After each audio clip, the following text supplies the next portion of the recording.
Hi guys, welcome to Monitoring and Evaluation Made Simple. I'm your host, Coach Alexander. I'm so glad that you've joined me this day. It's such a beautiful day where I am. And if you're here for the very first time, please don't forget to subscribe because regularly I post updates on monitoring and evaluation.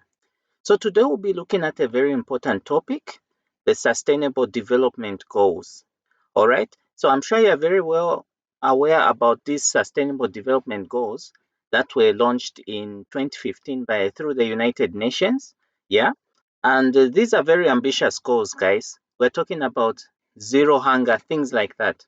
So I was talking about, out of curiosity, because I was just browsing the internet the other day, I came across the SDGs and it reminded me that yes, we indeed the world had made some commitments some years ago.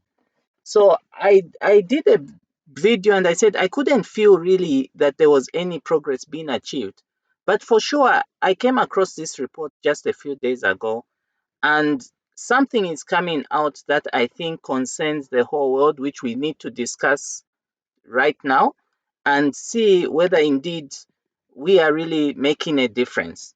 So, this is a long video. Please take advantage of the timestamps. If you don't want to watch the whole video, just watch part of it using the timestamps, and then you'll be able to get a feel of some of the things you really want to digest yourself or appreciate yourself with. Okay, so let's dive into the report. I have the link in the description. If you, for some reason, not find this report online, I can send it to you myself. Okay, so let's get started. So this is the Sustainable Development Report. So basically, I look at this as monitoring and evaluation in practice because if you have a project, you have to produce a report such as this. And this report, there's also a 2019 report, which I haven't yet read, but this report is done, I think, yearly, or at least it's supposed to be done yearly. So it's reporting basically on the indicators that they set on the 17 Sustainable Development Goals indicators. Okay, so now, as you can see, it's reporting on all these goals, all of them, okay? All these goals are being reported on: no poverty, zero hunger, good health, things like that, quality education. So now, sorry about that. So now let's just go and read what it's saying. So I highlighted, it's a long report, 68 pages. Usually, and this is what I appreciate about the UN, they do have the capacity to produce well written reports, in-depth reports, okay? And I have to tell you that I'm glad that they are coming out honest about what they've seen in terms of progress achieved. So now I'll just read part of the executive summary.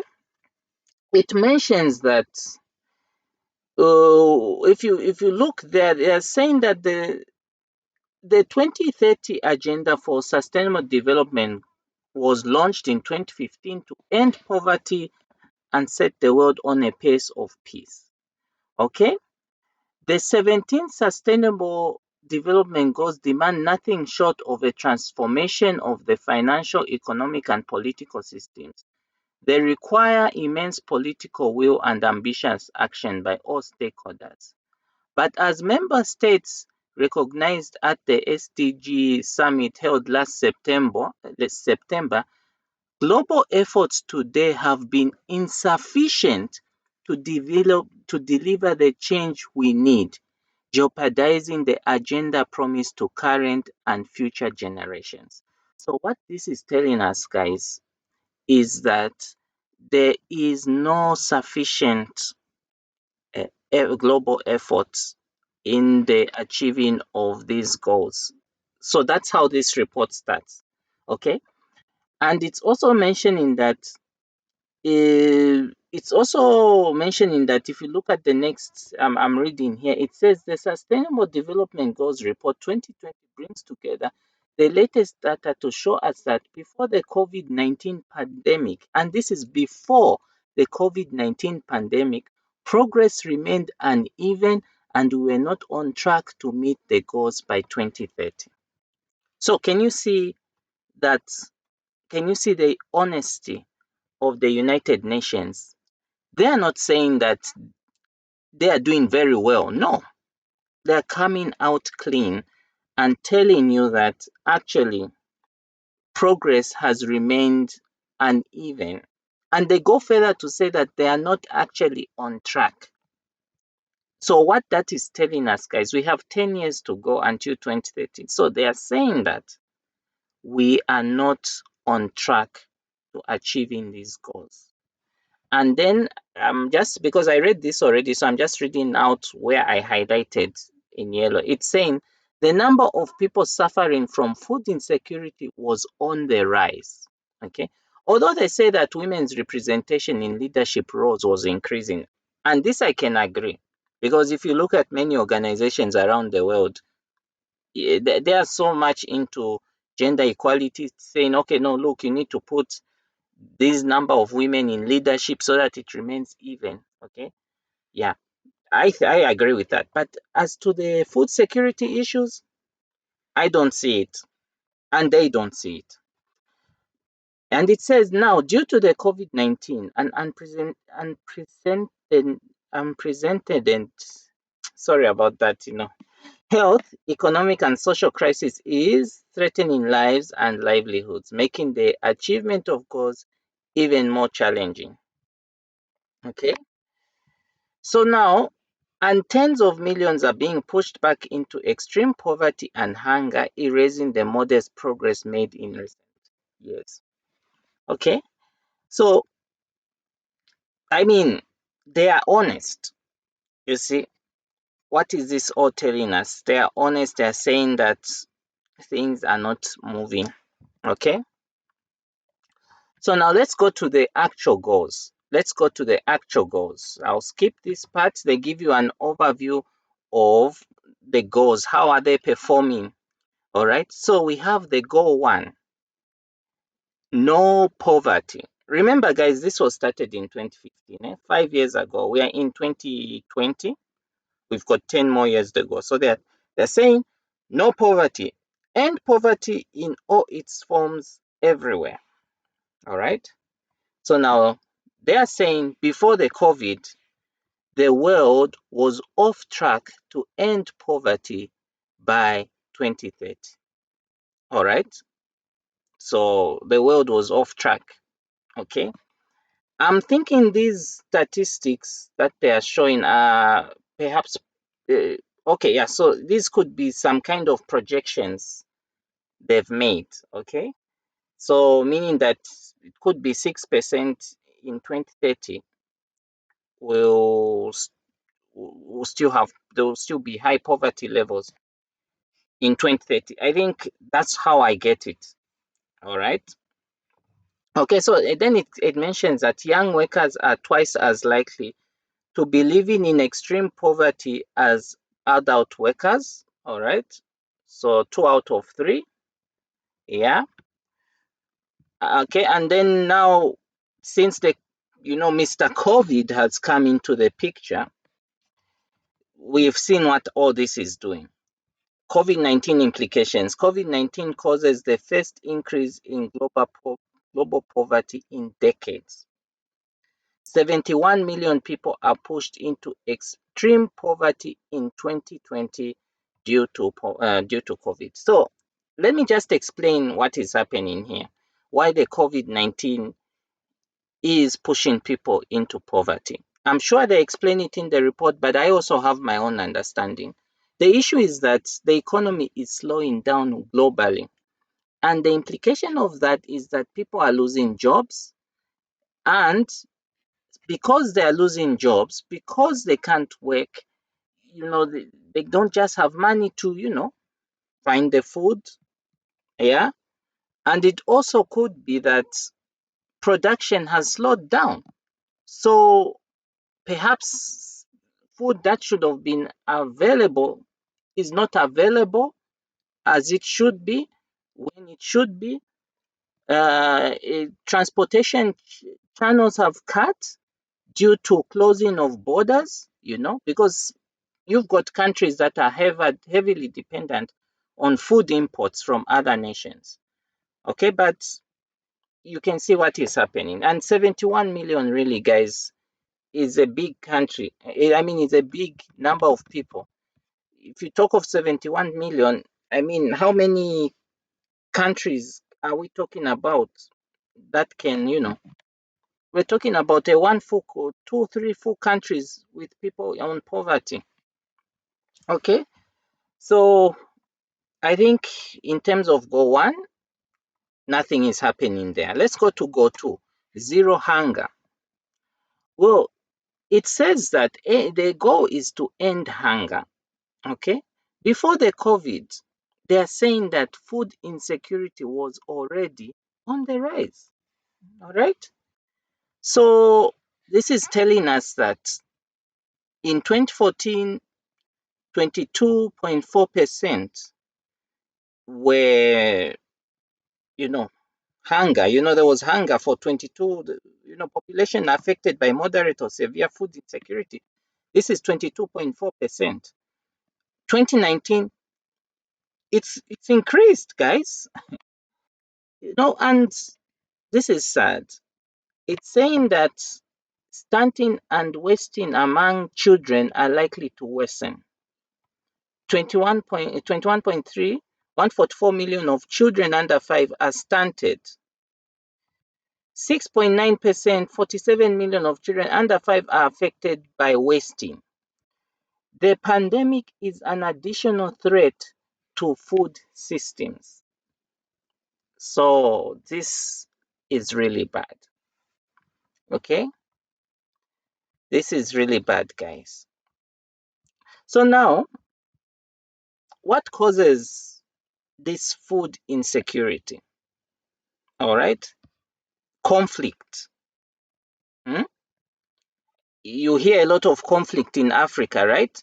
Just recently, I heard that the soldiers have overthrown the president in Mali.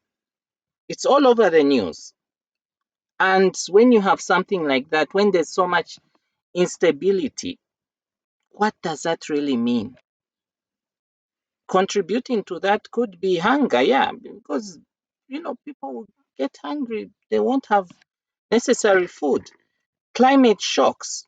Okay, I mean, we can't control the climate, we can't control the locusts. I mean, disease, I mean, pests, you can't control them. But we can definitely control these two things, conflict and the COVID. So now there are so many conspiracy theories about the COVID-19 pandemic, and I wouldn't want to go into those things. But I want to believe that in this time and age, I've done videos about the COVID-19 pandemic, and I think I won't go into explaining too much, but I think in this time and age, we should have been able to contain diseases such as these. Okay, we have the facilities, we have the personnel. I don't know what happened this year, but it's happened, so we just have to move on. Then it mentions small scale food producers are hit hard by the crisis, comprising 40% to 85% of all food producers in developing regions. Okay, yeah, so it's sad. Nothing is happening there. Okay, so maybe looking at things here, ensure healthy lives and promote well-being for all at all ages, good health and well-being. So they are saying that progress in many health areas has continued, but needs acceleration. Okay. And I think I would want to agree with this. I think I see it. And if you do a triangulation, you discover that what I was actually saying is true. Because I mean, in this day and age, our health systems are strong. Okay.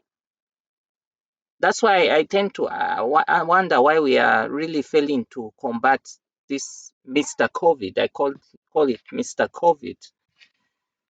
All right, so they're saying that tuberculosis, Okay, I agree. I don't see it, tuberculosis, I don't see it these days. I don't see threats to child health. I don't see threats to maternal health. HIV is there, but it's being controlled. There's humanization. So I agree with this. But I have to mention that the health systems are very well developed in countries like the USA, Europe, things like that. They're doing very fine. In short, I'm saying the rich nations, okay? But when we go down to the poor nations or middle income nations, I think that's where they need help, all right? And then, oh, I think it's also mentioned in this report. I didn't fully read it, but when coming up with this kind of report, they are obviously depending on data that the nations are feeding them. Okay. Now, if there are gaps in that data, then some of these things they are reporting on may not really be the true picture. Okay. Because you see, for instance, if you go to a poor nation and in that nation they are struggling with their health systems, but at the same time, they have serious challenges when it comes to financing these nationwide data collection surveys, okay? Because their economies are already limping, but you are asking them to finance nationwide data collection surveys, which they can't do, and they probably may not be doing it fully. So maybe what they are feeding could be half-baked information, and that could be an area of concern. So, well, I agree to some extent about this because I don't really hear about tuberculosis these days, and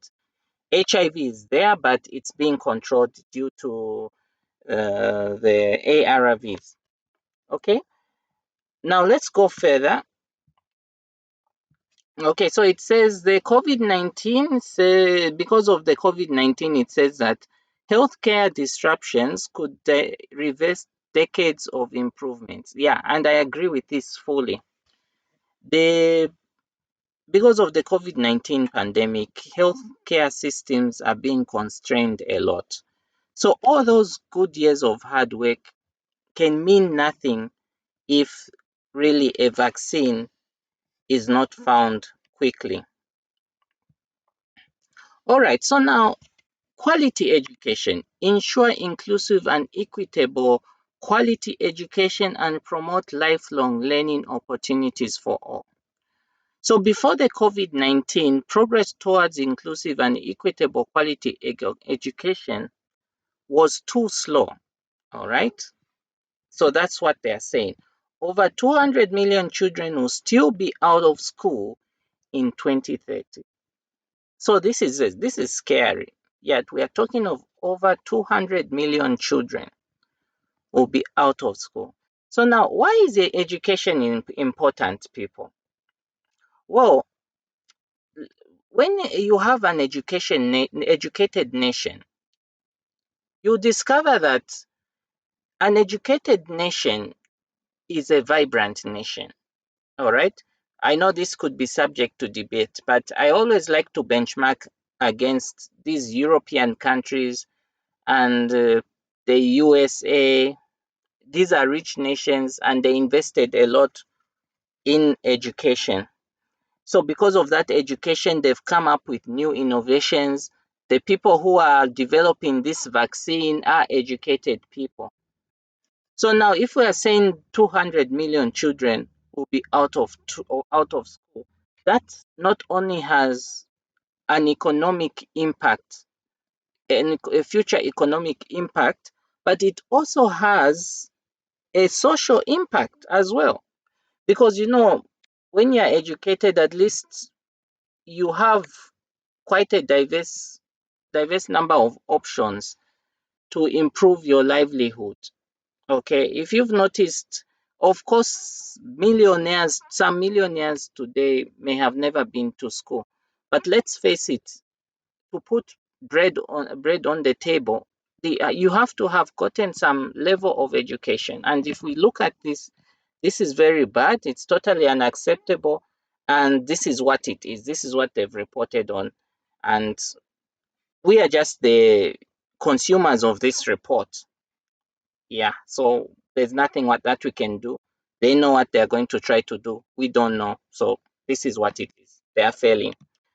Okay, so inequalities in education are exacerbated by COVID-19 in low-income countries. Children's school completion rate is 79% in richest, 20% of households, 34% in poorest, 20% of households. Okay. Yeah. So now the COVID-19 implications. School closures kept 90% of all students out of school, reversing years of progress on education. So now, you know what? I have to mention that the COVID-19 pandemic, yes, has led to school closure. But I think this is where we need to take advantage of e-learning. It may not be easy because it's something totally new and different. Having to sit down on the computer, listening to your tutor or lecturer or teacher can be different. But it's something that needs to be taken advantage of, especially in the rich nations like the USA. Just the other day, I was hearing that they are considering reopening schools, even with this COVID-19. Now, I don't know whether that's a good idea for the children, but they think it is. So some states think it is. So let them do it. We learn from it. But I would have thought that since they have every household in the states has an Apple laptop, I mean, why risk themselves doing it? It's maybe in the poor nations in Africa, Asia, some of the countries in. So let's see where this takes us, guys. Okay, so now we go to gender equality. Before the COVID, despite improvements, full gender equality remains unreached. All right. Yeah. So this one I totally agree with. And first of all, we really need to. I always ask, what do they actually mean when they say gender equality? All right. Of course, I know the definition. Okay. It's about roles, responsibilities, but not really, it's not really about saying that what the woman does, the man should do. Okay, it's something similar to that, but why I say that, because you wouldn't expect certain things to be done by a lady, like lifting heavy equipment, using their bare hands, because the physique is different. But it's mainly about roles and responsibility, and that's why you find that many of the women, like there's a lot of advocating for women to take up leadership roles, unlike how it was in the olden days. Okay, so now it says it remains unreached. Okay, and it's getting worse now due to COVID-19, and this I've also heard on the news everywhere. It's been reported that violence and against women and girls is on the rise because of the lockdown. Okay, so this is very sad. I don't know how best this can be solved. Yeah, because it is not good. I actually released a video on this gender-based violence. You can look in my videos on M&D Made Simple. It's talking about a woman not in Africa, not in Asia, not in South America, but in Europe. So it's interesting, guys, that you actually have these cases, although it's being reported a lot that it's happening in Africa, Asia, South America, but you'll be shocked that it's also taking place in the European countries. And we're talking about gender-based violence, which is at a whole different level, where somebody is actually wanting to kill their spouse. Could be with a knife, could be with any object or their bare hands. That is how bad it is. Okay, so it says women are on the front line of fighting the coronavirus. Women account for 70% of health and social workers. All right, so we want to really congratulate. Maybe congratulation is not the best word, but we want to really pour our hearts to the women who are on the front line fighting this COVID-19 pandemic. It really means a lot to us, and we send you our best wishes. Okay, so women bear additional household burdens during the pandemic. Women already spend about 3 times as many hours in unpaid domestic and care work as men. All right, very sad statistic. Okay, so now clean water and sanitation. So before the COVID, despite the progress, billions still lack water and sanitation services. Okay, so this was before the COVID-19. Yeah. So now, what does that mean? There's progress, but they're simply saying it's not enough progress. We are talking of billions. And it's sad. You can see how uneven this is. Because the earth, as we know it, has so much water, guys. Of course, you ask me, you tell me that, come on, Coach Alexander. I mean, the water you're talking about is seawater, it's salty water. But I mean, come on, it just feels uneven. Even in this land we live in, okay, in this country, there's plenty of water. It's just not being properly channeled. So they are saying 2.2 billion people lack safely managed drinking water, 4.2 billion people lack safely managed sanitation. So now this is very scary. And you know why, guys? Because if there's no safe managed sanitation, then what that means is that a community will be prone to diseases. All right. So let's see the situation after the COVID. So now the COVID implication says 3 billion worldwide lack basic hand washing facilities at home, the most effective method for COVID-19 prevention. And this is sad. So we can already see that this will create more problems.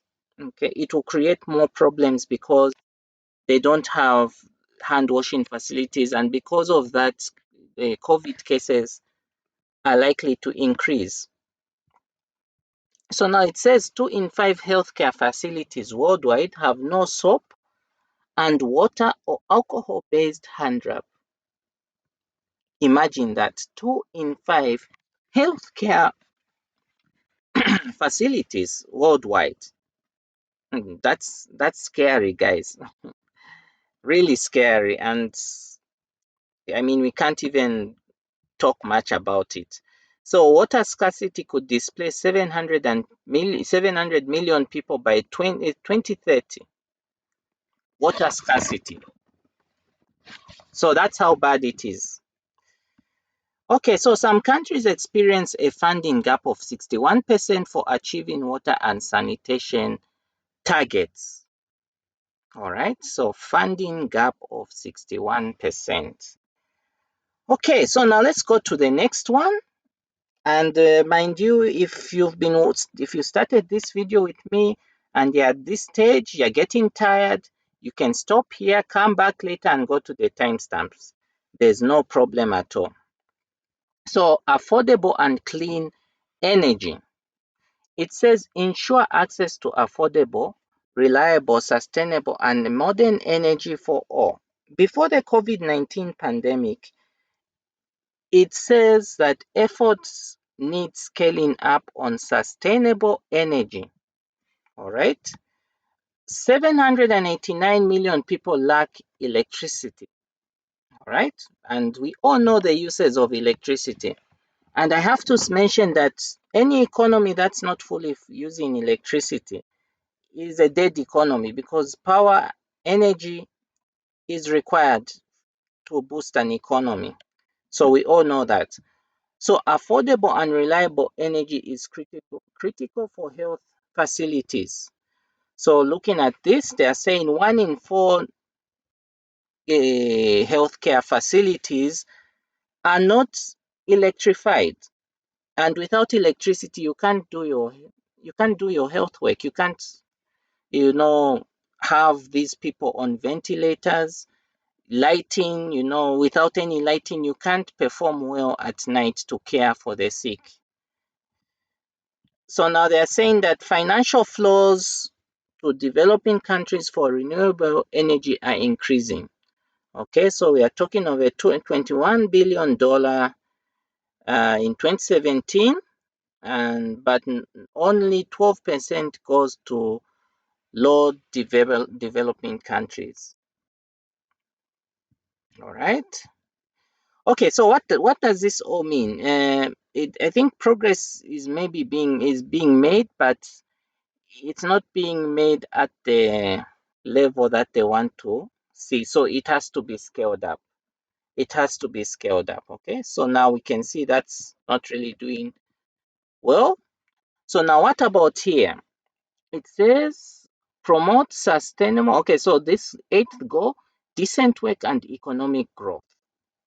So promote sustained, inclusive, and sustainable economic growth, full and productive employment, and decent work for all. So global economic growth was slowing down, and we can't even talk about this year, guys. The economy, countries are sinking into recession. The world faces the worst economic recession since the Great Depression. So we can't even talk about this. This is totally out of our control at this stage, and the effects of this recession will be felt for many years. Will be felt for many years. You can Google about it. That's the way it is, guys. So the COVID-19 has destroyed everything. For COVID-19 could cause the equivalent of 400 million job losses in second quarter of 2020. So this report, I don't know how the job losses scenario is right now, but they are saying the equivalent. So they are not really saying that actual job losses, all right? But they are just saying that it's more of an equivalent. They are saying that it will, let's say, okay, company loses some employees. There could be 5 employees there, but the impact is worse than those 5 employees. It's much more greater. I think that's how I understand this. Okay. So, okay. Next stop.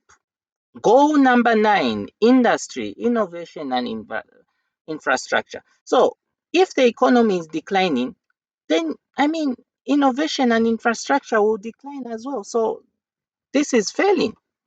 And look here. The aviation industry has suffered the steepest decline in history. Air passenger numbers fell by 51% from January to May 2020. Investment in R&D is growing but needs to accelerate. Okay? And I doubt if this will even accelerate if the economy is declining. So all this is another failure. Fewer than 1 in 5 people use the internet in low development countries. Okay, so internet, guys, is important. So important. We need the internet. We need it to keep on coming.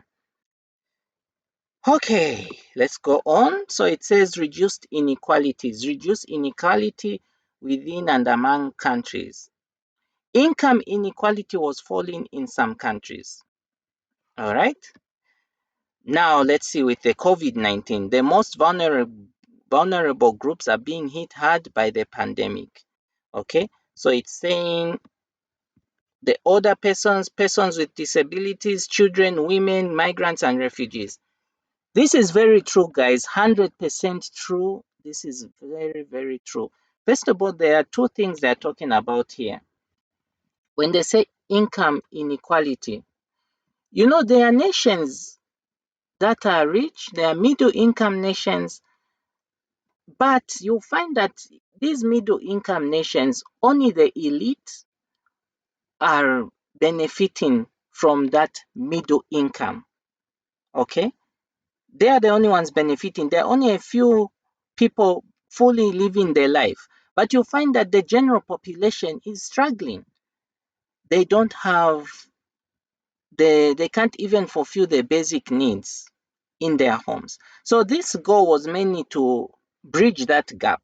But with this pandemic, it seems like it's not going to happen anytime soon because they are saying that actually older persons are going to be affected very much. Persons with disabilities, children, especially children who've come out from maybe broken homes or that have lost their parents or that are street kids, women, obviously, because of this gender inequality, you're going to find that the women that are going to be hit are these women we're talking about. Okay, so refugees and migrants definitely, and it is so sad that they have to run away from their homeland. In the new lands they go to, they are depending on an already constrained government that is trying to fight the pandemic, that is using their resources to fight the pandemic. So you'll find that the little resources that they were giving to refugees and migrants will be used to fight the COVID-19 pandemic. And hence you see that these people will suffer the most. Okay, so it says goals 11, sustainable cities and communities. Make cities and human settlements inclusively safe, resilient, and sustainable. So before the COVID-19, share of urban population living in slums rose to 24%. In 2018, only half of the world's urban population has convenient access to public transport. So now what are the COVID-19 implications? Over 90% of COVID-19 cases are in urban areas. Okay. So in conclusion, what are they really saying? 47% of population living within 400 meters walking distance to open public spaces. All right. So what are they really saying? What is the conclusion? I'm trying to understand. Okay. I think they are saying maybe things are not moving like it should. Yeah. So take it as like that. So now the 12th one, it's saying responsible consumption and production. It says ensure sustainable consumption and production patterns. The world continues to use natural resources unsustainably. Okay, so it says global material footprint. Okay, so what is this? I don't know because I haven't really looked at these indicators. Okay, so the pandemic offers an opportunity to develop recovery plans that build a more sustainable future. All right. Okay, so now I think I get just from understanding the way they phrased this, ensure sustainable consumption. For instance, if you've noticed that, I'll give you an example. Some nations have, there are nations that have a lot of trees that they're exporting to China. Okay. Now imagine you're just cutting down those trees, cutting them without actually replanting. It's not sustainable. You're just consuming, but you're not replenishing. So this is what they may be talking about. So it's uneven currently and it's not sustainable. Okay. Electronic waste grew by 38%, but less than 20% was recycled. Yeah. Okay, let's go to the next one. climate action. Yeah. Ooh, climate change. This is always a topic. It's always been discussed about, and I already know that we are not going anywhere with this climate change. Even if maybe I don't know what they're saying right now, global community shies away from commitments required to reverse the climate. Yes, this is what I know. Climate change is not working for this world. Nations are not committing. And when you don't have nations committing, in the near future, it's just going to get worse. Okay. Then it says COVID-19 may result in a drop in greenhouse gases. Yeah. Because why is this happening? It's because factories are closing down. So it still won't be enough to, because when they find the vaccine, you find that factories will reopen and then they'll try to make up for lost years or lost months. So still more, it will just get back to where we started. Climate change will be talked about, and then things will just get worse. So now climate change continues to exacerbate the frequency and severity of natural disasters. I was watching on TV the other day some of the natural disasters that happen in the USA, and insurance companies are spending billions of dollars on claims. So, I mean, this is something the world really needs to look into, which I doubt they'll ever really commit from my own standpoint. Then goal number 14, conserve and sustainably use the ocean, sea, and marine resources for sustainable development. Before COVID, ocean acidification continues to threaten marine environments and ecosystem services. COVID-19 implications, the drastic reduction in human activity brought about by COVID-19 may be a chance for oceans to recuperate. And again, I don't agree with this. It's just not enough time for these oceans to recuperate, because when the vaccine comes out shortly, all the companies, all the big companies, all the enterprises will want to make up for lost months. And in that period, they'll actually double production, they'll accelerate it, and wastage will become, it could even get worse. So, this, in my view, climate change, pollution, whether it's water, whether it's air pollution, needs to be handled by committing. It needs to be a policy. Nations have to come up with a policy which will guide any company that is operating in their country. Otherwise, this is just a non-starter. Life on land, protect, restore, and promote sustainable use of terrestrial ecosystems. Okay, so this one, again, anything to do with climate, whatever, it's not working for us. Wildlife trafficking disrupts ecosystems and contributes to the spread of infectious disease. Okay, so what are they saying here? Okay, so they are saying that. Okay, I'm not really understanding this, but I don't think it's looking good. Let's go to the next. Okay, so peace and injustice is the goal number 16. Promote peaceful and inclusive societies for sustainable development.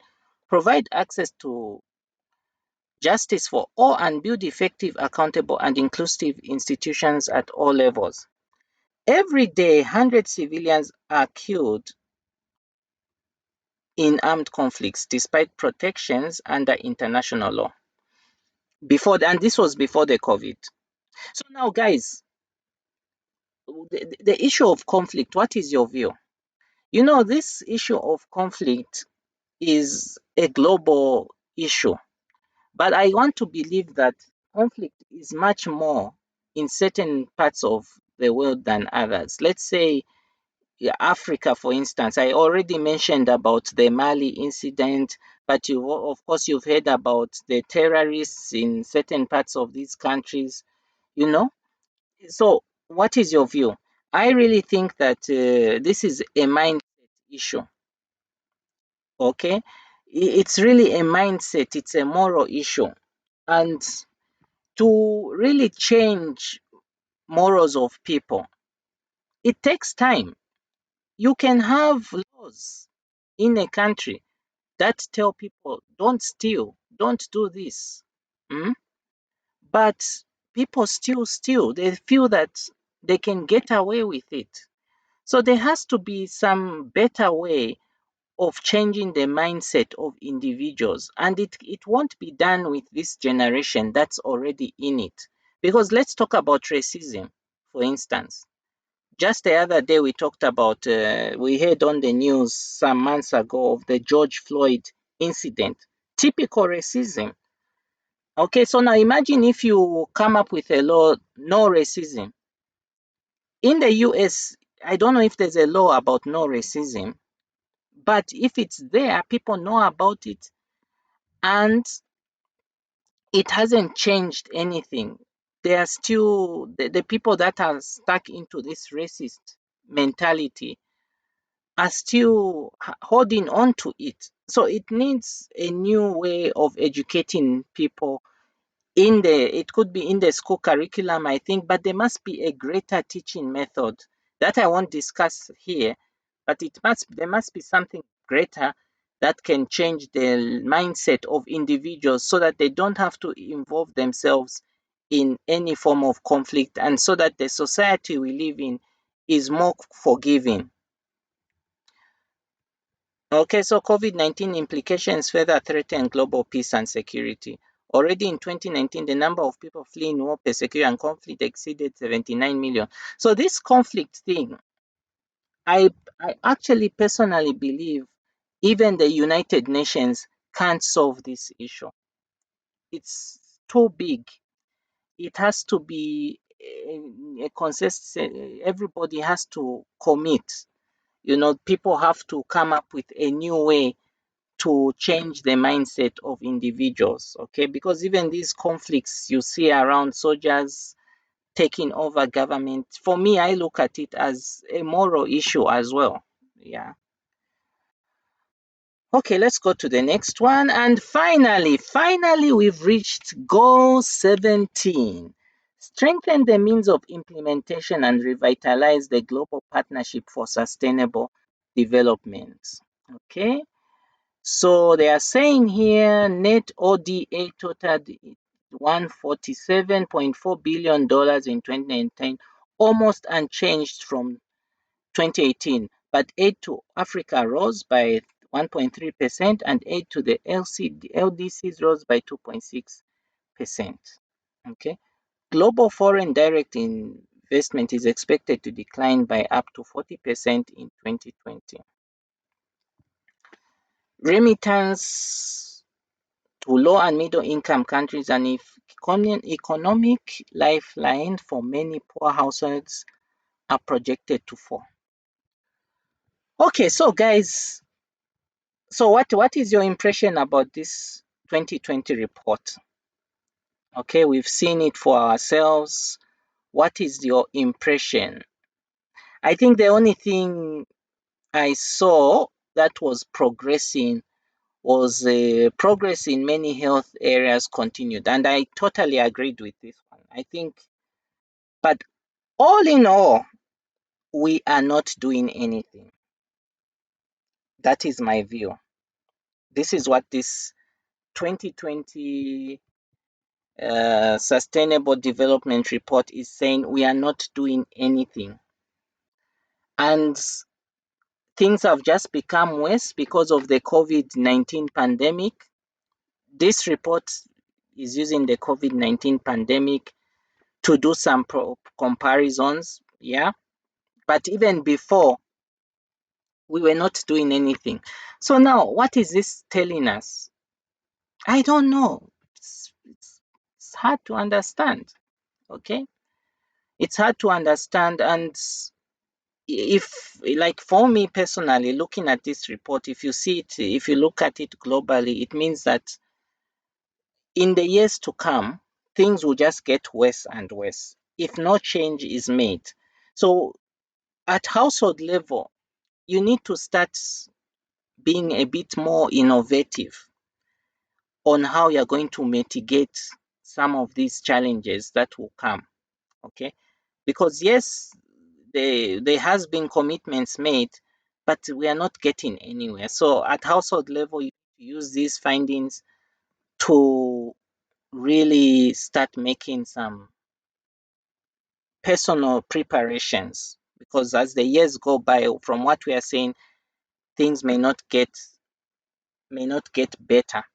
Okay, so now I want to know your views on this report. Please write to me, or you can even comment in the comment section below.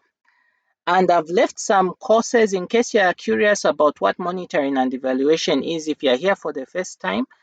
Or if you want, if you've been coming here and now you feel that it's time to enroll in an M&D course, please do well to click the links in the descriptions if you want to enroll in one of my monitoring and evaluation courses.